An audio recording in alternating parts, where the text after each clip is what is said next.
Olá pessoal, tudo bem com vocês? Sejam mais uma vez bem-vindos e bem-vindas ao Renologia, esse canal ao lado de uma obra que busca trazer conteúdos completos de biologia para que você se prepare melhor para o Enem, para o vestibular ou para aquela provinha marota que vai ter no colégio. Eu sou o professor Tiago Renó e hoje nós vamos ver questões da Universidade Federal do Mato Grosso do Sul. Separei 10 para vocês das últimas edições, essa prova que tem 5 questões de biologia por ano e também tem questões de AAS, 5 alternativas. Questões que não são tão diretas, que demandam aí um pouco nível de raciocínio, mas são bem tranquilas de se resolver, basta você saber identificar bem os distratores. Então, sem mais demora, o link para o PDF com as questões já está aqui na descrição, a minutagem das questões, dessas 10 questões, também está na descrição, e o nosso ritual padrão você já conhece. Se você é novo ou é nova por aqui, seja muito bem-vindo, seja muito bem-vinda. Aproveite e inscreva-se no canal, ative o sininho das notificações, dê o seu like, maneiro para ajudar o canal a crescer, pega papel e caneta, porque é hora do estudo.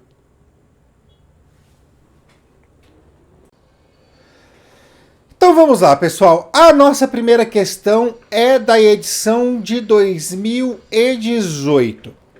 A membrana plasmática é um componente essencial que constitui as células.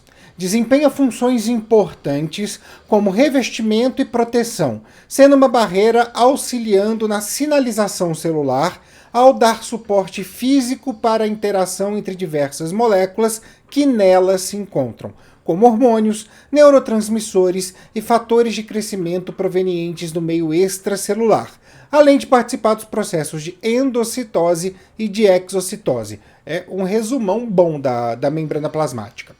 Ao longo da história, diversos modelos foram criados para representar sua estrutura e a composição química. Em 1972, Singer e Nicholson propuseram um modelo de membrana celular, o qual se tornou o modelo mais aceito até os dias de hoje, chamado de modelo do mosaico fluido. Nenhuma novidade no front, certo? Vamos então à nossa questão e às nossas alternativas. A respeito do modelo do mosaico fluido, assinale a alternativa que descreve corretamente as suas características e quais seriam os principais componentes da membrana plasmática. A. Estrutura impermeável, distribuição específica de proteínas ao longo de sua extensão, sem contatos moleculares permanentes, que permitem o baixo reconhecimento e adesão entre si e componentes da matriz extracelular, além de poucos componentes estruturais, conferindo dessa forma o baixo dinamismo da membrana, sendo composta por uma bicamada de carboidratos e colesterol. B. Permeabilidade seletiva, distribuição aleatória de proteínas ao longo de sua extensão, contatos moleculares quase permanentes que permitem o conhecimento e adesão entre si e com componentes de matriz extracelulares, sendo composta por uma bicamada majoritariamente de fosfolipídios, além de colesterol, glicolipídios, proteínas e glicídios. C. É uma estrutura impermeável, possuindo uma distribuição específica de proteínas ao longo de sua extensão, contatos moleculares permanentes que permitem o reconhecimento e forte adesão entre si e com componentes de matriz extracelular, sendo composta por uma bicamada de proteínas. D.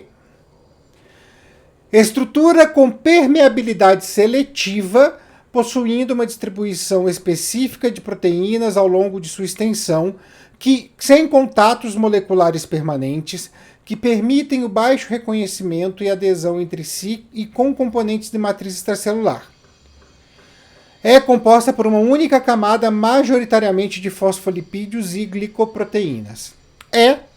Estrutura com permeabilidade pouco seletiva, distribuição específica de proteínas ao longo de sua extensão, contatos moleculares permanentes que permitem o reconhecimento e adesão entre si e com componentes da matriz extracelular, sendo composta por uma bicamada fosfolipídica revestida em sua totalidade por uma camada proteica, havendo poros que permitem a passagem de substâncias através da membrana. Bem, a primeira informação que as 5 alternativas trazem para nós é a informação da permeabilidade. Nós temos alternativas com impermeabilidade, com permeabilidade seletiva e com pouca permeabilidade, tá? Ou permeabilidade pouco seletiva, que é no caso da E. A membrana plasmática possui permeabilidade seletiva.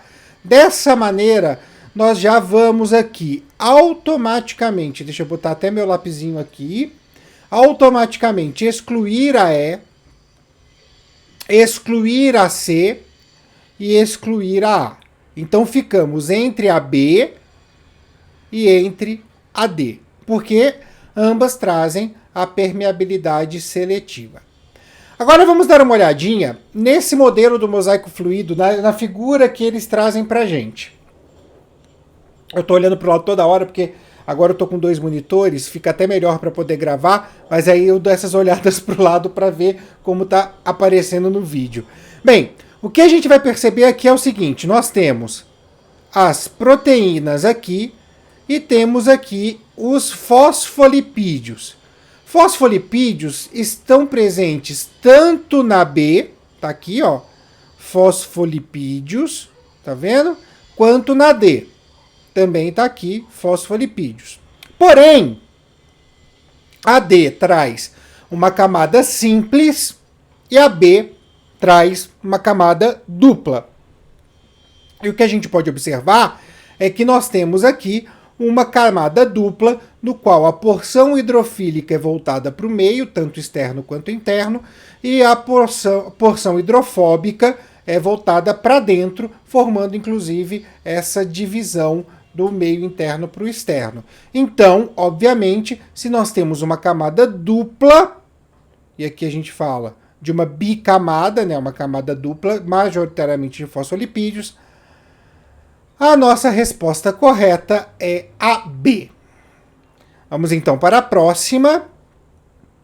Questão de genética, adoro. Em um determinado organismo, o gene para a manifestação da cor branca, B, é epistásico em relação ao gene que manifesta a cor com alelo dominante A e cor vermelha com alelo recessivo Azinho. Do cruzamento entre 2 organismos com genótipos heterozigotos para os 2 genes, qual a probabilidade de surgirem descendentes brancos? Então vamos lá. A gente tem aqui a cor. Então, azão, azinho, né? A gente vai cruzar com um azão, azinho. E eles também são Bzão, Bzinho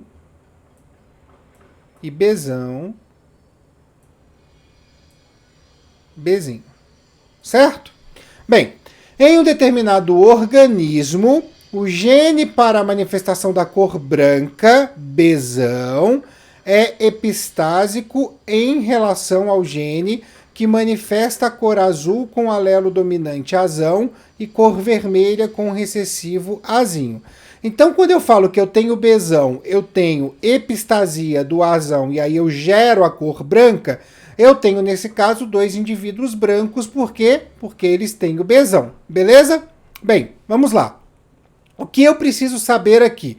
Eu preciso aqui saber qual é a probabilidade de eu ter um descendente branco nesse cruzamento.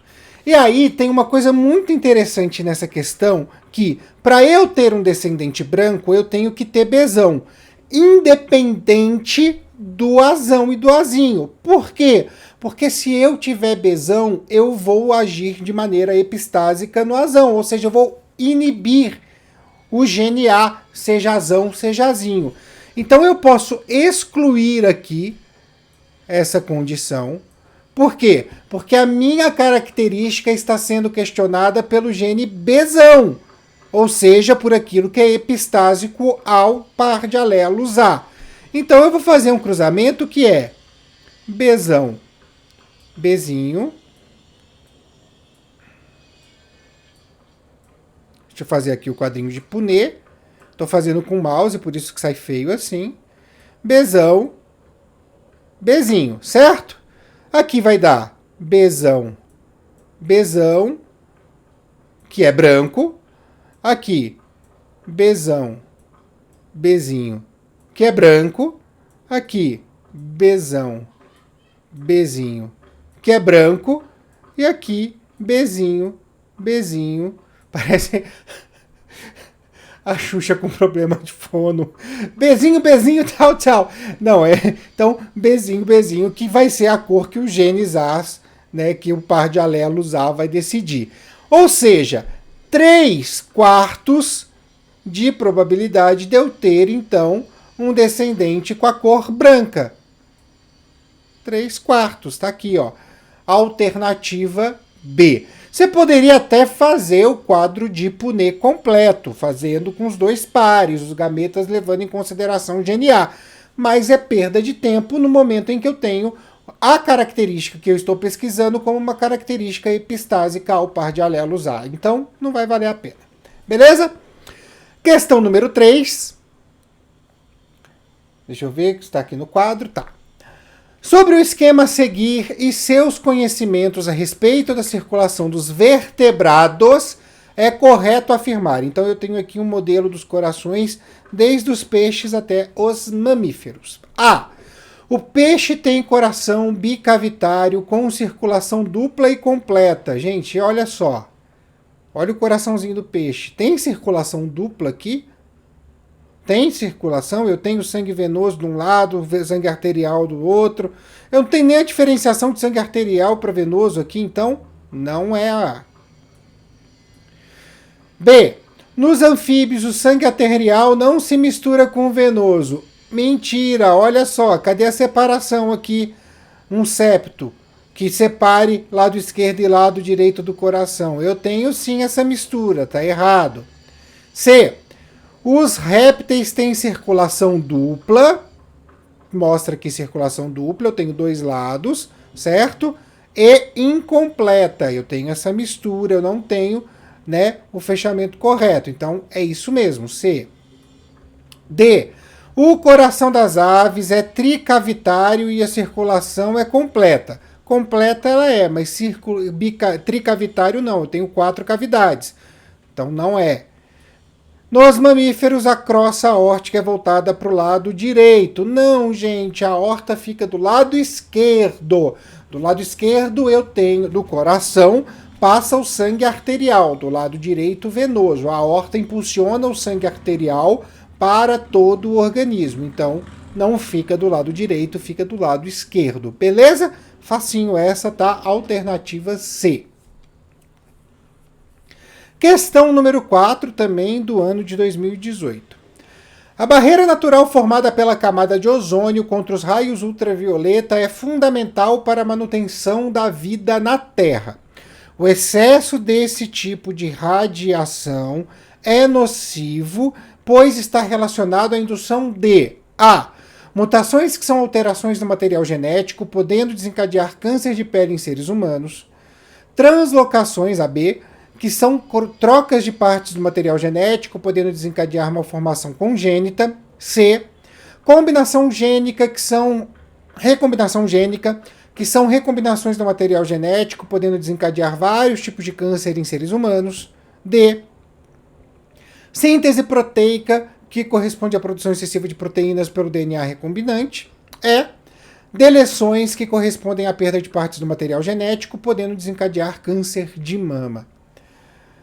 Mesmo que você não consiga identificar o que vai causar, que tipo de ação no DNA vai ter, mesmo que você não consiga, é só você pensar naquilo que os dermatologistas falam. O que dá o sol em excesso sem proteção solar? Câncer de pele. Só por essa informação, que no verão principalmente é amplamente difundida, a gente já conseguiria acertar essa questão, tá? Que é aqui a alternativa A, tá? Mas vamos entender um pouquinho mais, tá? Translocações, recombinação gênica, deleções, isso seria muito importante pensando na próxima geração. Então são ações que na formação dos gametas daria uma má formação fetal, uma má formação congênita e tudo mais. Poderia aí trazer uma série de questões. Mas num organismo já vivo que está tomando sol, não vão fazer muita diferença. Síntese proteica é o que se espera de que todo DNA faça, então também não tem muita lógica, tá? Por esse motivo, são mutações que podem sim gerar das mitoses da pele uma má formação aí, né? E gerar uma neoplasia, gerar um câncer de pele. Beleza? Questão 5. Uma questão, deixa eu ver se está aqui. Aqui eu vou ter que dividir. Uma questão de relação ecológica. A onça pintada é o maior felino do continente americano e um animal de corpo robusto, dotado de grande força muscular, sendo a potência de sua mordida considerada a maior dentre os felinos de todo o mundo. Outra característica marcante dessa espécie é que ela não mia como a maioria dos felinos. Assim como o leão, o tigre e o leopardo, ela emite uma série de roncos muito fortes que são chamados de esturro, o que pode ser ouvido por quilômetros. Originalmente, a distribuição desse animal se dava desde o sudoeste dos Estados Unidos até o norte da Argentina. Agora, onças estão oficialmente extintas nos Estados Unidos, alguns indivíduos ocasionalmente cruzam a partir do México, mas ainda podem ser encontradas na América Latina, inclusive no Brasil. De maneira geral, porém, suas populações vêm diminuindo onde entram em confronto com atividades humanas, sendo a caça uma das principais ameaças. No Brasil, ela já praticamente desapareceu da maior parte das regiões Nordeste, Sudeste e Sul. A relação do homem com esse animal é A. Harmônica intraespecífica e de predação. B. Desarmônica intraespecífica e de comensalismo. C. Desarmônica interespecífica e depredação. D. Harmônica interespecífica e de parasitismo. E. Desarmônica interespecífica e de parasitismo. Vamos lá, eu tenho aqui 3 classificações, tá? A primeira, harmônica ou desarmônica. A segunda, se é entre espécies diferentes ou a mesma espécie. E a terceira, literalmente, o nome dessa relação, tá? Se eu estou falando de caça, se eu estou falando de diminuição populacional de uma dessas espécies, eu não posso ter em momento algum uma relação ecológica harmônica. Ela tem que ser obrigatoriamente desarmônica. Então, eu já elimino a A e a D. Eu estou falando de uma relação entre o homem e a onça. São espécies diferentes, certo? Então, é uma relação interespecífica, tá? Então, eu já elimino a B e fico entre a C e a E. Vamos lá. Predação ou parasitismo? Eu estou caçando, certo?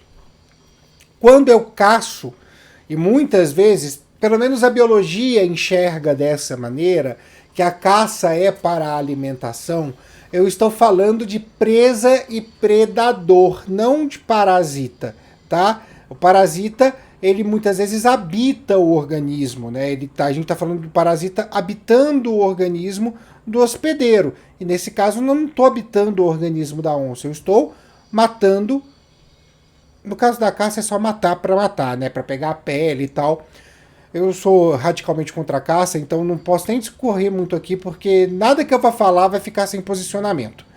Mas, nesse caso, se está matando, teoricamente, pensando no conceito biológico, porque se quer usar da matéria orgânica, da energia e do material daquele corpo que foi morto. Então, a gente tem um exemplo de predação, tá?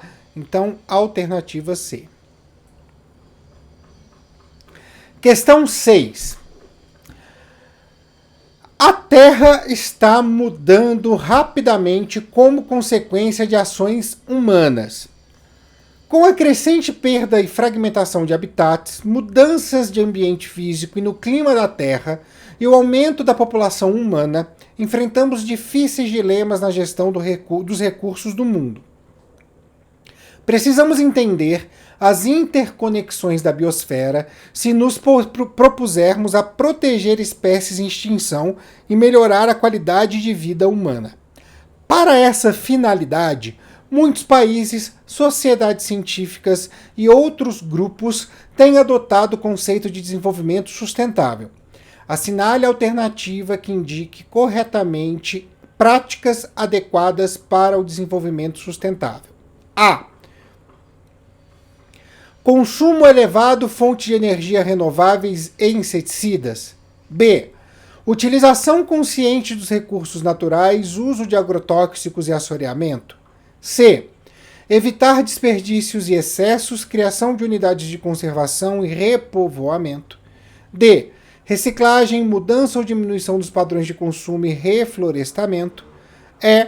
Priorizar o consumo de produtos biodegradáveis, utilizar produtos químicos e coleta seletiva do lixo. Vamos lá. Essa aqui é muito fácil, tá?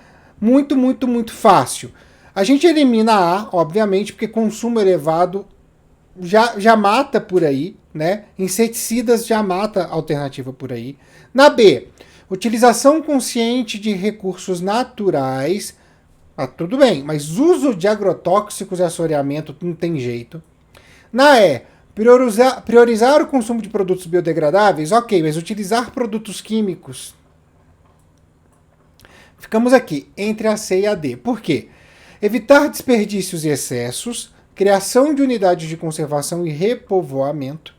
A D, reciclagem, mudança ou diminuição do padrão de consumo e reflorestamento. Por que eu vou escolher uma dessas? Por que as duas não estão certas, tá? Vamos lá. Evitar desperdícios e excessos, ok.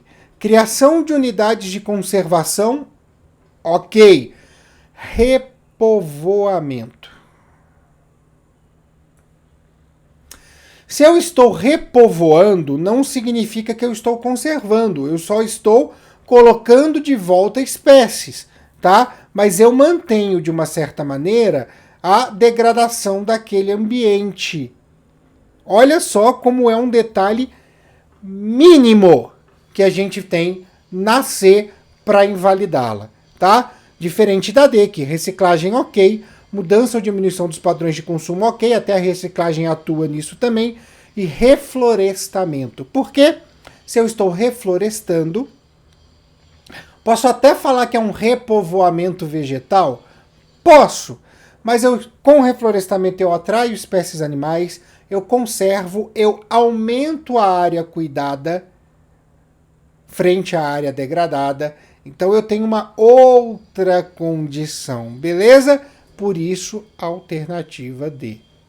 Mas é uma coisa muito minuciosa, por isso requer a nossa atenção.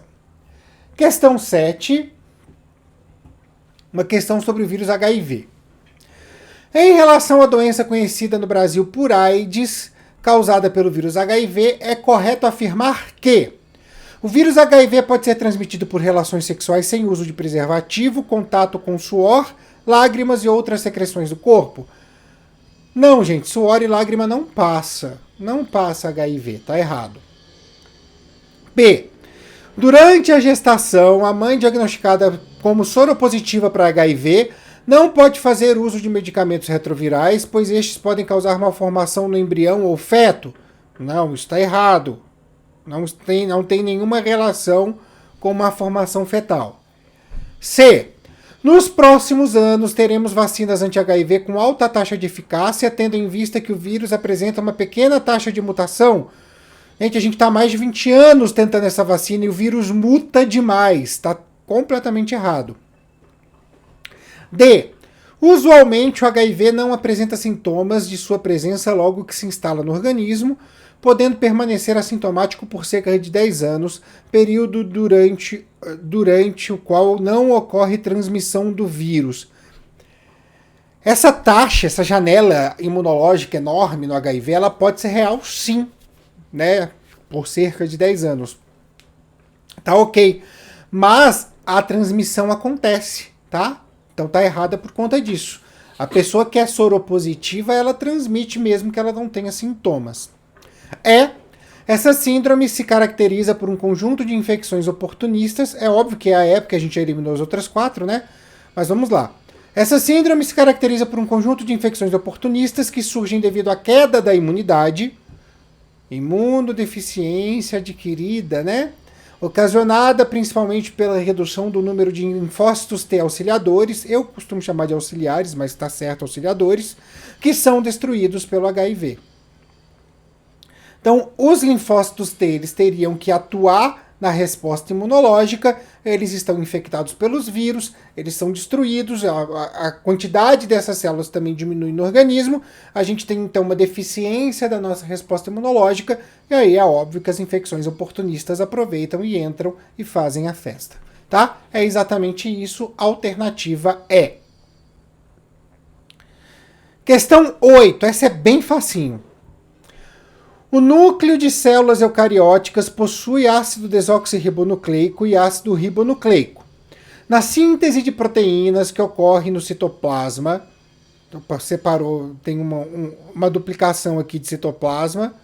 No PDF eu vou corrigir para vocês, mas aqui ficou. É necessária a participação, entre outros, do RNA mensageiro, formado no núcleo da célula a partir do DNA. Assinale a alternativa que denomina o processo de formação do RNA mensageiro. Eu não vou nem ver as alternativas. Gente, processo de síntese proteica, que é o que a gente está falando aqui, é um processo que é dividido em duas partes, transcrição e tradução. Na transcrição, a enzima vai ler o DNA, uma das fitas do DNA, e vai transcrever aquela fita em uma molécula de RNA mensageiro. Na tradução, aquela molécula de RNA mensageiro terá os seus códons lidos no ribossomo e o RNA transportador, de acordo com os códons, encaixará a sequência de aminoácidos. Então, a formação do RNA mensageiro, pela leitura da fita de DNA, é o processo de transcrição. Transcrição. Tá? Que não tem nem o que questionar, tá? Facinho. Questão 9. Em humanos, depois da fecundação, do óvulo pelo espermatozoide, forma-se o zigoto, ou ovo, contendo 2 pronúcleos que, durante a cariogamia, fundem-se. Na sequência, do desenvolvimento embrionário, ocorre a formação da mórula. Assinale a alternativa que caracteriza a mórula. A. Segmentação através de divisões celulares. B. Migração dos blastômeros para a periferia celular. C. Aumento do tamanho das células. D. Diminuição do número de células. E. Invaginação celular. A gente tem a formação do zigoto, aí ele começa então a sofrer mitoses. Quando ele chega numa média de 16 células, é uma massinha de células, nós temos essa massinha de células conhecida como mórula, certo? Então, o que é a mórula? É uma segmentação através das divisões celulares, tá? Alternativa A. Todos esses processos que a gente tem aqui, ó, tá? Com exceção da diminuição dos números de células, isso aqui não vai diminuir, pelo contrário, a gente está só fazendo mitose aqui, tá? Todos esses processos, né, migração dos blastômeros, aumento do tamanho das células, tudo isso vai acontecer depois da mórula, tá? Então, a mórula é literalmente aquela massinha de células que sofreu aí segmentação por várias divisões celulares. Última questão do dia, questão número 10, uma questão de citologia também. Em relação à célula eucariótica representada a seguir, assinale a alternativa correta. Então nós temos uma célula enumerados de 1 a 13, nós temos aqui as organelas celulares. A gente pode até ver uma por uma se vocês quiserem, tá? O nucleolo, o núcleo ou carioteca, o retículo endoplasmático rugoso. Esse 4 aqui me parece ser um lisossomo, me parece. O 5, talvez os ribossomos, um retículo endoplasmático rugoso. O 6, o retículo endoplasmático liso. Desculpa, o complexo de Golgi, desculpa. O 8º, sim, o retículo endoplasmático liso. Aqui no 9, parece ser os microfilamentos. No 7, desculpa, o 9, mitocôndria. O 13 é um centríolo. O 10, um vacúolo. Parece um vacúolo também no 12. E o 11, o citoplasma, ou pode ser a membrana. A imagem não é tão clara assim, não, para nós. Mas vamos lá. A estrutura 8 representa o retículo endoplasmático liso ou agranular. Tá aqui, é isso. Responsável pela síntese de carboidratos. Não!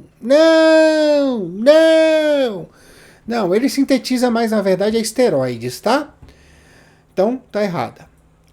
As mitocôndrias, apontadas pelo número 9, tá certo? Vocês estão vendo? Estão vendo? Então, as 9 produzem ATP através da fermentação. Não! Ciclo de Krebs que vai levar, então, íons de hidrogênio para a cadeia transportadora de elétrons. Fermentação acontece fora da mitocôndria. Errada. O sistema golgiense, ou aparelho golgiense, ou complexo de Golgi, marcado pelo 6, tá certo? Realiza a respiração celular. Não! É a mitocôndria. D. Os centríolos indicados pelo número 13, certo? Centríolos número 13, participam ativamente do processo de divisão celular. Sim, formam fibras do fuso. Certo? A seta 5 indica a carioteca, estrutura que delimita o núcleo. Não é a seta 5, é o retículo endoplasmático rugoso. É que realmente a 3 e a 5 aqui, elas estão apontadas para a mesma posição, aí eu acho que a 5 deve ser o rugoso, e a 3 deve ser o ribossomo, talvez, não sei dizer. Mas a carioteca tá aqui, ó, na 2, tá bom? Opa, deixa eu subir aqui e mostrar, né, na 2. Certo? Então, alternativa D. Então é isso, pessoal. Essas foram as nossas 10 questões da Universidade Federal do Mato Grosso do Sul. Lembrando sempre, PDF na descrição, minutagem na descrição, para que você sempre possa voltar quando tiver aí alguma dúvida sobre uma questão específica. Eu vou ficando por aqui. Deixo aqui as nossas redes sociais, Twitter, TikTok, Instagram, que você pode encontrar a gente lá no @Renologia. Fica aqui o meu grande beijo a todos e a todas e até a próxima.